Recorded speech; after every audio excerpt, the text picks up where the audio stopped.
Hey guys, what's going on? Back again with another Vanguard Zombies video. And yesterday, as you can see by the title, I did a honest review for the new Terra Maledicta Zombies map that dropped for Season 2 of Vanguard. And with that, like I said, I did a review. I talked about a couple of things. I completed the Easter eggs, both Easter eggs, the one for the shield and the one for the page from the Tomb of Rituals. And while I did the review yesterday, I said at one point, I said, this is a lot harder than, or more difficult than some of the people on Twitter that saw the leaks mentioned. They said it's easy, you can get it done in like 10 or 15 minutes.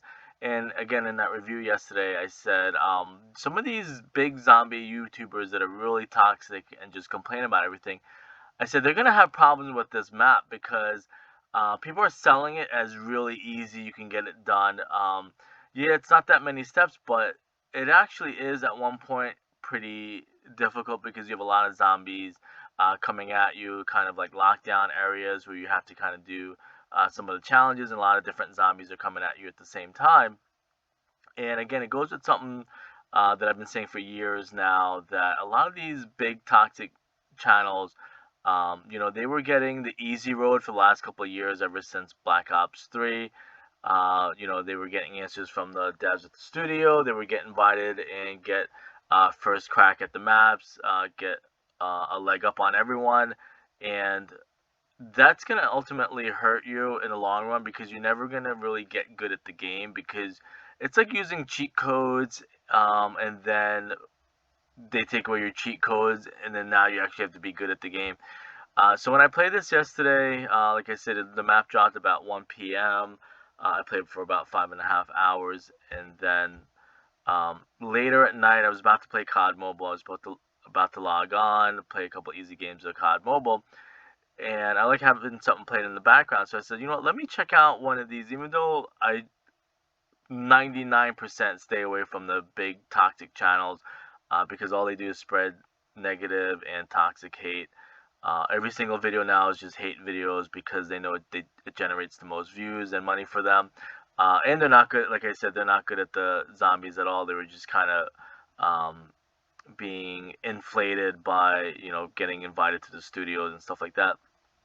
But like I said, I like having something playing in the background while I am playing COD Mobile or on my phone, just to kind of, not make it so like awkward in a way. Like, I need to be kind of distracted, um, not so much in just playing the game, because, and like I said, COD Mobile is really easy. A lot of it's bots and stuff like that. So I decided to, like I said, bite the bullet and just have one of the big toxic channels playing in the background. At the same time, I was saying to myself, I knew that they're gonna have trouble with it. And of course, one of the biggest, if not the biggest, toxic channel, zombie toxic channel, had struggles with the map. He got downed, game over like twice, and like I said, nothing was a surprise to me, and I hit the nail on the head. Is I knew they were gonna have, some of them were gonna have trouble with it because of how bad they are at zombies. They just kind of hide behind the fact, and it's actually pretty funny, like what your teachers, maybe even your boss or your coworkers, maybe even your parents say.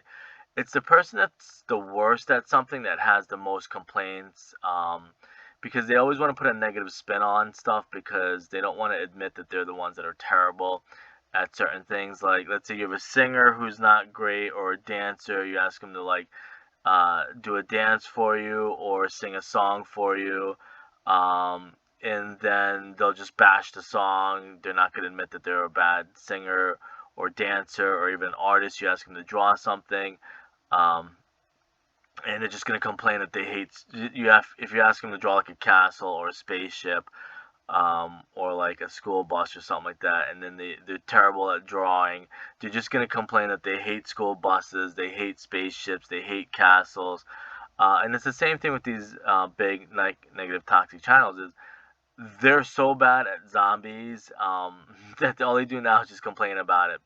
And it was proven yesterday. Again, I don't like promoting these trolls and negative toxic channels, but if you know who probably the most negative and toxic one out of all of them are, you'll know that of course they struggled with it. And again, it goes back to what I've said about Warzone and what I've said about maybe even multiplayer, that um, I watch a lot of Twitch streamers and YouTube streamers, and they make it sound like Warzone is so difficult, so hard. They bash Warzone all the time, even though they're a full-time Warzone streamer. But then I jump into Warzone, get a win on my first ever solos game, and then also you jump into public lobbies on random teams, and I get wins, no problem, like 3 wins in a row.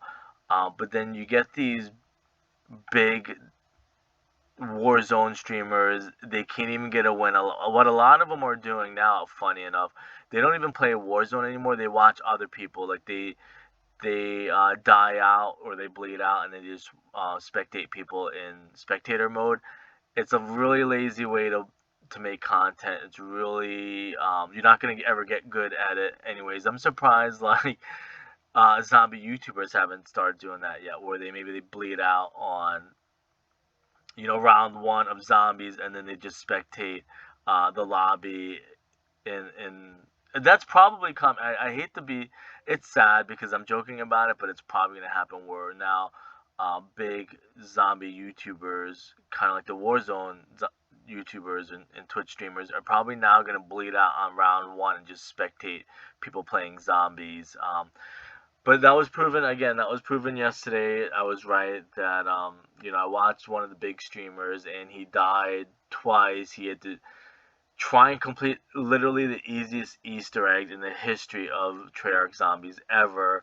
And he's the number one person that always complains about zombies and Vanguard. And like I said, it goes back to what your teachers say or your parents, that like it's the worst kid in class, that is the worst, gets D's on all the tests or F's, and then they complain about the teacher, they complain about the school, they complain about the subject, they complain about everything, but they're the ones getting D's in the class. So again, it was so fulfilling and poetic justice watching the worst, most toxic zombie YouTuber struggle with the easiest thing. And like I said, I'm on board with.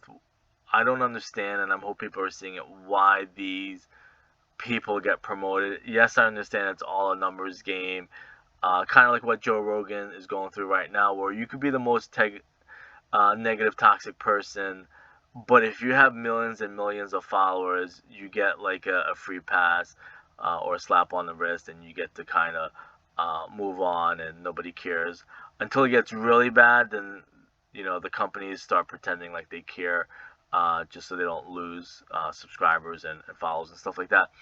But again, back to what I was saying, it reminds me of zombies, where these are the worst, most negative, toxic people that at one point were getting promoted by the studio to promote their game. I'm like, I hope they do when COVID's over. That I hope the studios do a better job of picking who they have represent their company. But I understand nobody does their homework, nobody does their research. You're just going to keep promoting the same people because they have, 1 million, 2 million, 3 people followers on whatever platform. But they're not going to do their research that these are the most negative, toxic people on each platform. But because they have millions and millions of followers, they get a free pass, whatever. And eventually, when something bad happens, like what's going on with Joe Rogan, then eventually companies pretend like they care about what goes on. So again, if you probably know who I'm talking about, again, this was so funny seeing the worst zombie player, the most toxic one, struggle with the easiest map ever. And like I said, I had it playing, and I had kind of had to pause my COD mobile game and check out what was going on. But like I said, he tried twice, and then he died on the second time. Like, I'm just shutting this off. I don't need to say anymore. I know that he's going to struggle with it. Because like I said, when I played it yesterday, I knew exactly what was going to happen. I knew that these channels are just gonna, or those channels are just gonna struggle. They're not gonna be good at it. It's a little bit more difficult than people are letting on, giving false hope that it's really easy. But it was still funny at the time seeing him struggle and and it's the same zombie YouTuber that I think a couple years ago did like Zombie World Championship or like a charity, and it was like teams of four, and his team came in last. I think like everybody started the Easter egg step. I forgot what map it was. Everybody started the Easter egg at the same time, and they like stuck on the first step of the Easter egg. His team, with a couple other toxic zombie YouTubers, were stuck on like the first couple steps or something like that. And it just goes to show that like, um, it's unfortunate though. Like, you almost have to, you know, take it with a grain of salt, because when, like I said, when COVID's over, these are the same people that are going to be invited back to the studio. And somebody in a comment on a video said it too, that it's almost like they're held captive or prisoner by these toxic YouTubers that like, they like, maybe Terra Call of Duty thinks they have no other place to go. This is the only route that they can take, or they know. Or I guess the saying goes, the devil you know is better than the devil you don't know. That it's better that they promote these toxic channels than maybe risking promoting people that actually care about the game or aren't garbage at the game, and maybe risk something else happening, or maybe risk like, not getting much views and stuff like that. They want their games to get viewed by a lot of people. But it was pretty interesting to see what they're gonna do with season 3. The only thing though that I want to end with, that I kind of touched on again yesterday, um, before you can go to a new challenge, I feel like there needs to be a cooldown timer where, like, let's say you teleport to the first area, you complete the first challenge, you go back to the hub in Egypt. There should be like a 5-minute cooldown before you can start the next challenge, because, like I said yesterday, um, I think it was a troll also that was in my lobby that just kept one challenge and then go to the next challenge and then go to the next challenge. People didn't have time to, buy armor or buy pack-a-punch or buy perks, and then some of them start going down and dying and stuff like that. And then we would go back to the hub area and then start the next one.